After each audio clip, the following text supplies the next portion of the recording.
পশ্চিম বাংলার মাটিতে বাঙালিরা বঞ্চিত, নিপীড়িত। বাংলার মাটিতে বাঙালিদের অস্তিত্ব কোথায়?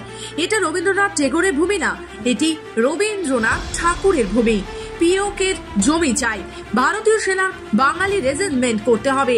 সোমবার রানীগঞ্জ বাংলা পক্ষের পক্ষ থেকে রানীগঞ্জ বাস স্ট্যান্ড থেকে রাজবাড়ী মোড়ের রবীন্দ্রনাথ ঠাকুরের পাদদেশ পর্যন্ত র্যালি করা হয়। উপস্থিত ছিলেন বাংলা পক্ষের রাজ্য সম্পাদক গর্গ চ্যাটার্জি, সাথে উপস্থিত ছিলেন বাংলা পক্ষের অন্যান্য অতিথি বৃন্দরা।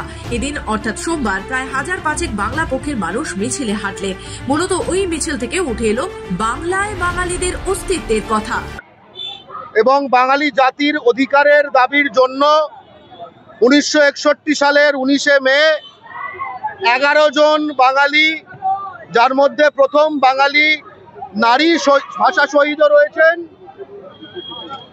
তাদের আজকে শহীদ দিবস। অথচ আজকে তাদের শহীদ হবার এত বছরের পরেও বাঙালি জাতি পশ্চিমবাংলার মাটিতে নিপীড়িত, বঞ্চিত, অবহেলিত, লাঞ্ছিত, অত্যাচারিত।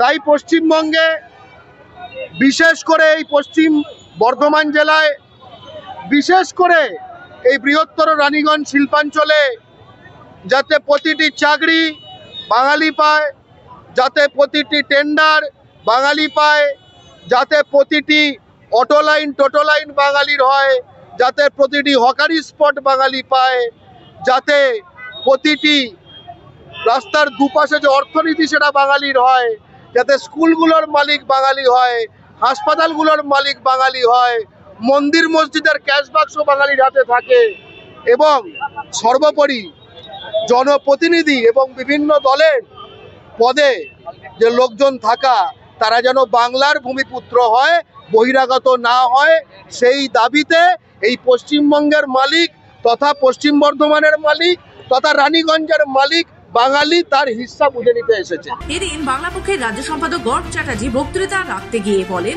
আসানসোল রানীগঞ্জ শিল্পাঞ্চলে কর্মসংস্থান থাকলেও বাঙালিদের জায়গা হয়ে ওঠে না, বাঙালিদের জায়গা খর্ব করা হচ্ছে। রানীগঞ্জে পশ্চিম বর্ধমানে কোনো মজদুর ইউনিয়ন থাকবে না, শুধু শ্রমিক ইউনিয়ন থাকবে। কোনো মজদুরি থাকবে না, শুধু শ্রমিক থাকবে। তাই আমরা যেরকম বিগত দিনে দুর্গাপুরে, রানীগঞ্জে, জামুরিয়ায় আমরা ফ্যাক্টরি গেটে আন্দোলন করেছি যে বাঙালি নিতে হবে, লোকাল ছেলে মেয়েদের নিতে হবে, সে বন্দ্যোপাধ্যায় হোক বাউরি হোক, বাঙালি ছেলেদের লোকালি নিতে হবে। সেই দাবি তারা মানতে কিন্তু বাধ্য হবে, কারণ বাংলা ও বাঙালির শত্রুরাও এখন বুঝে যাচ্ছে বাংলা পক্ষ কি।